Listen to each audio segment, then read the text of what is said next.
네, 오늘 우리가 읽은 이 사도행전 3장의 말씀은 여러분들도 잘 알고 계신 말씀일 것입니다.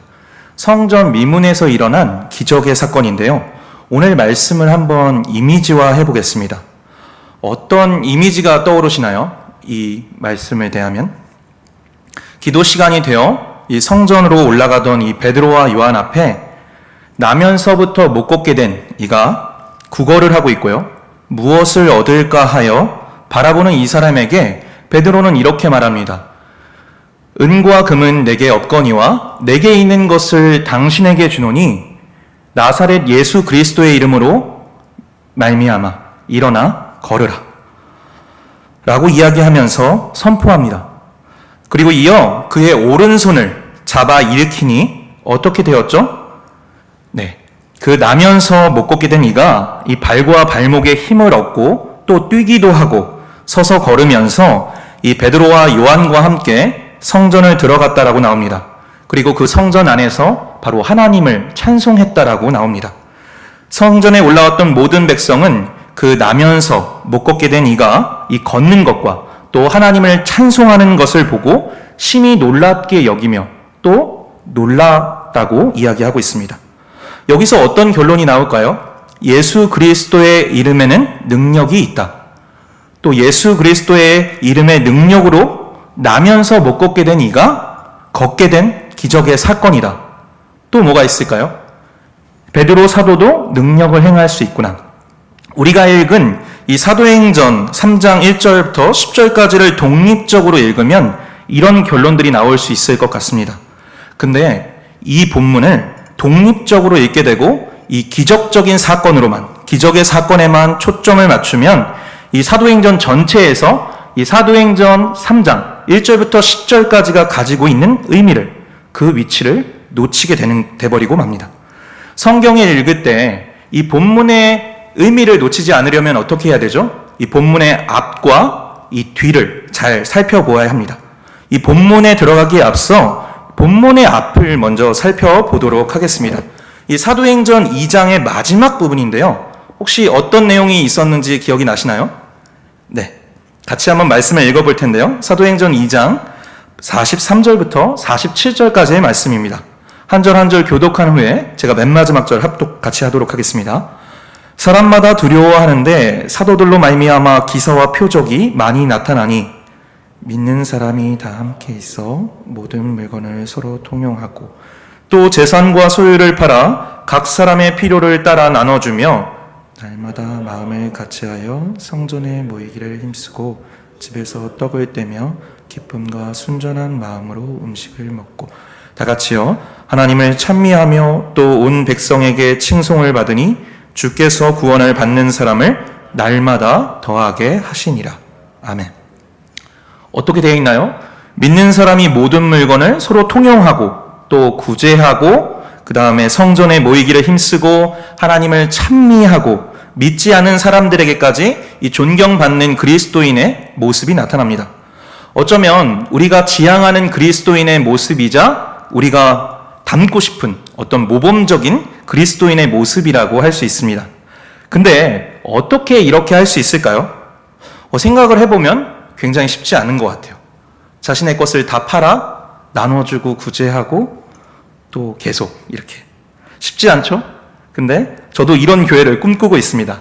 우리가 지금 읽은 사도행전 2장 43절부터 47절까지의 말씀은 바로 오순절 날 마가의 다락방에 한 곳에 모여 기도하는 특별히 12사도를 중심으로 약 120명의 사람들이 다 같이 모인 곳에 이 성령께서 공개적으로 임하시면서 만들어진 또 시작된 최초의 그리스도인들의 가정교회의 모습이라고 할 수 있습니다. 성령이 충만할 때 이 가능한 모습인 것이죠. 우리 아름다운 교회가, 우리 또 작은 교회들이, 성도님들의 가정교회가 이런 성령 충만한 교회가 되기를 간절히 소망합니다. 여러분, 이 사도행전 2장의 끝이 이 가정교회로 끝났습니다. 3장에서는 어디로 화면이 전환되는 것 같나요? 이 3장에서는 2장에서 가정교회였다면 3장에서는 이 성전으로 이동하게 됩니다. 무대가 이동하는 것처럼 이동하게 되는 거죠. 본문의 말씀을 제가 읽어보겠습니다. 3장 1절의 말씀입니다. 제9시 이 기도 시간에 베드로와 요한이 성전으로 올라갈새. 제9시 이 기도 시간. 이 기도는 유대인의 오랜 결례에 따른 관습이라고 할 수 있습니다. 오전 9시, 낮 12시, 그 다음에 오후 3시 이렇게 3시간 간격으로 하루 3번 이렇게 기도를 하고 있습니다. 특별히 오늘 성경 본문에 나오는 제9시는 오후 3시에 해당되며 하루를 마무리하는 이 저녁 기도 시간에 해당된다고 할 수 있습니다. 또한 매일 드리는 이 제사는 너무나도 중요했기 때문에 역사가 요세푸스에 의하면 주전 63년 이 폼페이 장군이 이끄는 이 로마의 군대에 이 성전이 이 포위당했을 때에도 계속해서 이 성전의 기도는 계속되었다고 합니다. 그만큼 이 유대인들에게는 목숨과도 같은 이 관습이자 또 기도의 시간이었던 거죠. 저는 이 본문을 읽었다면 강력하게 제 눈길을 끄는 것이 있습니다. 바로 여기에 함께 등장하는 두 사람인데요. 한 명은 베드로고 한 명은 누구죠? 바로 요한입니다. 여러분, 이 베드로는 어떤 인물일까요? 굉장히 열정적인 인물로 우리는 잘 알고 있습니다. 그러나 몇 주 전 이 예수님을 배신한 자였습니다. 그런데 이제는 이 요한과 함께 등장을 합니다. 요한은 예수님의 십자가형이 진행되는 동안 함께 있었습니다. 그래서 예수님께서 이 요한에게 자신의 어머니인 이 마리아를 또 부탁하기도 했었죠. 이렇게 예수님을 부인하고 도망갔던 자가 예수님께서 돌아가시기 직전까지 예수님께 충성을 다했던 이와 함께 일하고 있는 것입니다. 2절 말씀인데요. 제가 읽겠습니다. 나면서 못 걷게 된 이를 사람들이 메고 오니 이는 성전에 들어가는 사람들에게 구걸하기 위하여 날마다 이 미문이라는 성전에 두는 자라. 2절을 읽어보니까 이 나면서 못 걷게 된 이를 성전 미문에 두었다라고 나옵니다.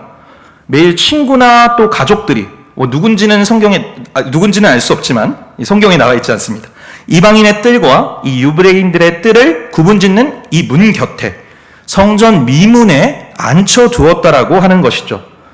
여러분, 이렇게 하기 위해서는 굉장히 꽤나 수고스러웠을 것입니다.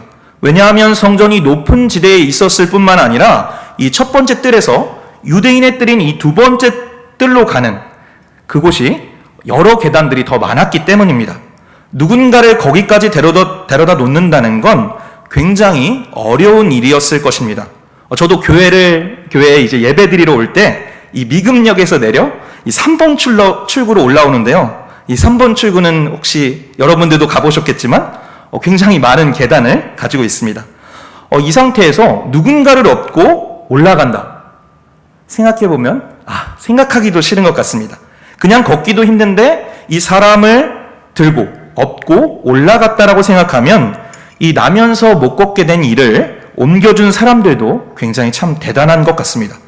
어쨌든 이 나면서 못 걷게 된 일을 이 성전 미문 곁에 놓아주었습니다. 또 역사가 요세푸스에 의하면 이 헤롯이 지었던 두 번째 성전이 어떤 모습이었는지 굉장히 생생하게 이야기해 주는데요. 성전 내에 있던 모든 관문이나 성문은 굉장히 하나같이 웅장하고 아름다웠는데 특별히 그 중에서도 미문 또는 이 아름다운 관문이라고 불리는 문은 내부는 동으로 되어 있고 외부는 금과 은으로 되어 있다고 합니다. 생각해보면 굉장히 화려했을 것 같아요. 내부는 동으로 되어 있고 외벽은 다 전체는 금과 은으로 되어 있다. 어쨌든 그 미문 곁에 이 나면서 못 걷게 된 이 가난한 거지를 앉혀두고 미문을 지나가는 사람들에게 구걸을 하고 있습니다. 유대인의 뜰 안쪽으로 들어가는 이들이 그의 딱한 상황을 보고 동정심이 발하여 이 적선이라도 해주길 바라는 마음에 이 성전 미문 곁에 있었을 것입니다. 또 그 자리에서 뭔가 이 벌이가 되었기 때문에 날마다 미문 앞으로 갔을 것입니다. 그렇게 해서 나면서 못 걷게 된 이는 이 생계를 이어갔을 것입니다. 이 궁핍한 자를 돕는 것은 이 구약 이스라엘 때나 또 신약 시대 이 그리스도인들에게 하나님께서 원하시는 행동이었습니다. 지금까지 전해져 내려오는 2세기 문헌인 이 디다케라는 책에는 이 궁핍한 자에게 관대하게 나누어 주는 것에 대해서 굉장히 강조하고 있습니다. 특별히 이 디다케라는 책은 이 사도들의 가르침이라는 의미를 가지고 있으며 이 그리스도인들의 의무와 또 책임 그리고 순종해야 되는 부분들에 대해서 또 담겨둔 책입니다. 그 나면서 걷지 못하는 이는 이 베드로와 요한이 성전에 들어오려고 하는 것을 보고 국어를 시작합니다. 4절 말씀인데요. 제가 읽겠습니다. 베드로와 요한과 더불어 주목하여 이르되 우리를 보라 하니. 여러분, 우리가 한번 이 거지의 위치에 있다고 한번 상상을 해보겠습니다. 나면서부터 장애로 인해서 걷지 못하고 이 계속되는 고통으로 인해서 쇠약해진 몸으로 이 구걸을 하고 있는데 베드로와 요한이 무엇이라고 얘기하죠? 우리를 보라. 거지 입장에서 어떤 마음이 들까요? 나면서 못 걷게 된 이를 구걸하고 있으니까 거지라고 표현하겠습니다. 5절이죠. 그가 그들에게 무엇을 얻을까 하여 바라보거늘. 그는 베드로와 요한을 바라보았고 그들이 내줄지도 모르는 그 손과 또 돈을 간절하게 바라고 있었습니다. 그때 베드로가 유명한 말을 하죠. 은과 금은 내게 없거니와 내게 있는 것을 너희에게 주노니 나사렛 예수 그리스도의 이름으로 명하니 일어나 걸으라. 거지 입장에서 어떤 생각이 들었을까요? 은과 금이 없어? 그럼 대체 날 왜 쳐다본 거야? 아니 몇 푼이나 좀 던져주고 가지. 그렇게 가던 길 가지 왜 이럴까? 우리를 보라고 기대하게 해놓고는 이 돈이 없다고 말하는 건 뭘까? 그럼 대체 내게 무슨 도움이 된다는 말이지? 거지는 이런 생각이 들었을 것입니다. 베드로는 이 거지에게 줄 돈은 없었습니다. 그러나 그는 그 사람에게 꼭 필요한 것을 가지고 있었습니다. 나사렛 예수 그리스도의 이름으로 명하노니 일어나 걸으라. 그러자 놀라운 일이 발생했죠. 7절 말씀인데요. 제가 봉독하겠습니다. 오른손을 잡아 일으키니 발과 발목이 곧 힘을 얻고 베드로는 몸을 굽혀서 그의 오른손을 잡아 그를 부축하고 그의 발이 일어날 수 있도록 도와주었습니다. 그러자 그때까지 전혀 쓸 수 없었던 이 두 다리가 이제 일어날 수 있게 된 겁니다. 여러분 어떤가요? 진짜 기적이죠? 나면서 못 걷게 된 이가 걷다니요. 여러분 혹시 다리에 기부스를 하거나 다리를 크게 다쳐보신 적이 있나요? 저는 교회에서 옛날에 축구를 하다가 이 아킬레스건이 끊어졌던 적이 있습니다. 지금 와서 생각해보면 굉장히 끔찍하고 아찔한 기억입니다. 어쨌든 수술을 받고 이제 병원에 입원을 2주 정도밖에 할 수가 없어서 이 아는 사람을 통해서 여러 병원을 옮겨다던 것으로 기억을 합니다. 한 2달 넘게 병원에서 회복하는 시간을 가졌습니다. 그리고 재활운동을 하고 다시 온전히 발걸음을 내딛는데 한 6개월 이상의 시간이 걸렸던 것 같습니다. 그 당시에는 내가 걸을 수 있을까 하는 두려움이 있었습니다. 이 목발을 의지하지 않고 한 발짝 한 발짝 내딛는다는 것은 이 체중도 있었기 때문에 굉장히 너무나 고통스러웠던 것 같습니다. 그래서 생뚱맞지만 지금 읽는 8절이 더욱 기적의 말씀으로 느껴지게 되는 것 같습니다. 8절 말씀, 제가 읽겠습니다. 뛰어서서 걸으며 그들과 함께 성전으로 들어가면서 이 걷기도 하고 뛰기도 하며 하나님을 찬송하니. 얼마나 놀라운 일일까요? 나면서 못 걸었던 이가 다시 걷는 것도 놀라운데 뛰어다닌다니요. 성전에 오는 사람이라면 누구나 이 성전 미문 앞에서 구걸하던 그 사람을 알고 있었습니다. 그는 매일같이 성전 미문에 있었고 그가 걸을 수 없다는 사실을 누구나 알고 있었을 것입니다. 기적은 이 사람에게 엄청난 변화를 가져다 주었습니다. 그는 걸을 뿐 아니라 뛰기까지 했고 도움을 받지 않고도 마음껏 움직일 수 있는 그 자유를 경험하면서 너무 좋아서 어쩔 줄 몰라 했습니다. 이런 일이 벌어지리라고는 전혀 기대하지 않았고 유대인으로서 이러한 능력이 있는 기적은 바로 창조주 하나님만 하실 수 있다는, 하나님만 행하실 수 있다는 사실을 잘 알고 있었기에 그는 바로 하나님께로 영광을 올려드린 것이죠. 다시 본문으로 돌아오겠습니다. 오늘 말씀에서 제가 성도님들과 같이 보고 또 나누고자 하는 부분이 있습니다. 2가지인데요. 첫 번째로는 이 나면서 못 걷게 된 이의 인생입니다. 구걸하는 인생, 굉장히 불행하고 불쌍한 인생이죠. 그런데 진짜 불쌍한 것은 이 수많은 예배자가 출입하는 그 성전 한복판, 성전 미문에서 이 나면서 못 걷게 된 이는 이 예배자로서 와 앉아 있는 것이 아니라는 것입니다. 그는 태어나서 수많은 시간을 이 성전 미문 앞에, 성전 앞에 나와 있었지만 무언가를 얻기 위해 앉아 있었습니다. 하나님과는 전혀 상관없는 다른 것을 위해 무엇을 얻을까 하여 여기 앉아 있는 것입니다. 놀랍게도 이러한 모습은 이 거지만의 모습은 아닐 것입니다. 이 말씀에 비추어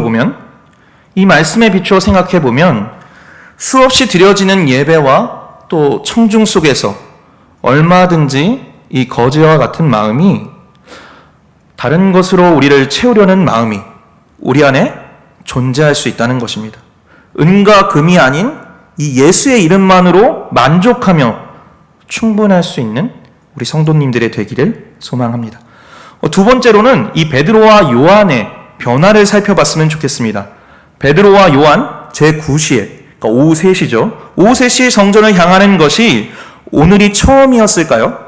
아니요. 베드로와 요한은 그들의 오랜 관습에 따라, 결례에 따라 지난주에도 그저께에도 어제에도 기도를 하러 성전에 올라왔을 것입니다. 반대로 오늘 주인공으로 나오는 이 나면서 못 걷게 된 이 사람도 오늘 처음 이 성전 미문에 나와 있는 것은 아니었습니다. 날마다 성전 미문에 올려다 놓으면 하루 종일 거기서 얻어지는 이 동량을 통해서 삶을 연명하는, 어찌 보면 이 내일이 없는 굉장히 답답하고 불쌍한 인생을 사는 사람이었습니다. 성경에 기록된 대로 날마다 이 성전에서 목격되었던 모습인 것이죠. 오늘 성경에서도 날마다라는 표현을 통해서 아무것도 달라진 것은 없다. 오늘도 구걸하고 있다라고 나옵니다. 그런데 바로 오늘 이 성전으로 기도하러 들어가던 이 베드로와 요한에 의해서 나면서 못 걷게 된 이가 주목됩니다. 예전 같으면 성전에 들어가면서 그냥 동전 한 입 던져주고 들어갔더라면 아무 일도 없었을 것입니다. 늘 그래왔던 것처럼 아무것도 달라질 게 없었을 것입니다. 그런데 오늘만은 뭔가 이 두 관객 가운데 팽팽한 다른 영적인 긴장이 이루어지고 있습니다. 베드로와 요한이 이 4절에 이 사람을 향해서 뭐라고 이야기하죠? 우리를 보라. 이 성전은 요한이 익숙하게 매일 드나들던 곳이었습니다. 그리고 거기에 앉아있던 이 사람도 매일 성전 미문에 앉아 동량을 통해 이 삶을 연명하던 사람이었습니다. 그런데 오늘 이 베드로와 요한, 그리고 성전 미문에 앉아있던 나면서 못 걷게 된 이 두 관계 속에는 무엇이 이 두 사람의 시선을 새롭게 만들고 한 인생을 뒤집어지는 그 역사를 일으켰을까요? 그리고 이 기적의 의미는 사도행전 전체에서 어떠한 의미를 가지고 있을까요? 이것이 오늘 저와 여러분들이 붙잡아야 할 이 사도행전 3장 1절부터 10절까지의 말씀의 의미이자 가치이자 메시지라고 할 수 있습니다. 베드로와 요한은 어제의 그 사도가 아닙니다. 그들은 얼마 전까지만 해도 예수님과 동거동락하며 한 집에서 한솥밥을 먹고 직접 가르침을 전해받은 존재였음에도 불구하고 그들은 막판에 예수님을 배반할 뿐만 아니라 모두 뿔뿔이 이 스승을 버리고 도망갔던, 우리 어느 인생에게나 발견할 수 있는 어떤 비열한 인생의 모습을 볼 수 있었던 제자들이었습니다. 그런데 성령의 임재가 이 마가의 다락방 공동체에 임하고 그들 한 명 한 명 가운데 성령이 충만해졌을 때 그들의 시선과 마음이 달라지기 시작했던 것입니다. 여러분, 오늘 이 말씀이 갖는 우리에게 도전하는 메시지는 무엇일까요? 네, 바로 성령에 붙잡히는 역사를 통해 이 베드로와 이 요한의 눈과 마음이 달라진 것처럼 우리도 성령 충만을 통해 하나님의 시선과 하나님의 마음으로 예수 그리스도의 사랑으로 우리 주변의 한 영혼 한 영혼을 바라보아야 한다는 것입니다. 오늘 말씀을 정리하겠습니다. 우리가 혹시 이 나면서 못 걷게 된 이가 아닌지 우리는 돌아보아야 합니다. 수많은 예배를 드리고 말씀을 열심히 읽고 기도를 하고 헌금을 열심히 하고 봉사를 하고 있지만 또 구제도 하고 있지만 성전 미문에 앉아 다른 것을 기다리고 있는 것은 아닌지 우리의 마음을 점검하고 우리의 신앙을 돌아보아야 합니다. 우리가 기대하고 있는 것이 은과 금은 아닌지 세상적인 것들로 인한 만족은 아닌지 우리를 돌아보고 우리를 다시금 점검해야 합니다. 우리가 살기 위해 예수 그리스도를 따르는 인생이 아니라 나는 죽고 이 예수님만 드러나는 인생, 영원한 생명, 그 영원한 것에 이 영생에 우리의 마음과 관심을 두고 살아가는 우리 성도님들이 이 그리스도인들이 되었으면 좋겠습니다. 또한 성령의 충만함을 입어 이 베드로와 요한의 시선이 달라졌던 것처럼 우리 주변에 있는 영혼들을 하나님의 시선과 마음으로 바라보며 예수 그리스도의 사랑으로 돌볼 수 있는 그 하나님의 긍휼한 마음으로 자비의 마음으로 바라볼 수 있는 우리 한 명 한 명의 성도님들이 될 수 있기를 간절히 소망합니다. 제가 기도하겠습니다. 하나님, 오늘 말씀을 통해 우리 자신을 돌아보기 원합니다. 성전 미문에 앉아 무엇을 얻을까 구걸하던 이처럼 이 세상적인 것들을 기대하며 예수님을 믿고 따르고 있었던 것은 아닌지 우리 자신을 돌아보기 원합니다. 내가 살기 위해 예수님을 따르는 인생이 아니라 나는 죽고 이 예수님만 높이는 인생을 살게 하여 주시옵소서. 영원한 것에 우리의 마음을 두고 살게 하시고 이 예수의 이름만으로 충분하다, 만족하다 이렇게 고백할 수 있는 인생을, 이런 멋진 인생을 살 수 있도록 인도하여 주시옵소서. 또한 성령의 충만함을 구합니다. 날마다 하나님의 말씀에 이 기도에 삶을 거는 인생 되게 하시고 죽어있는 그리스도인이 아니라 이 세상 가운데 포효하는 살아있는 그리스도인으로 살아갈 수 있도록 주님 우리를 인도하여 주시옵소서. 이 모든 말씀 예수님의 이름으로 기도드립니다. 아멘.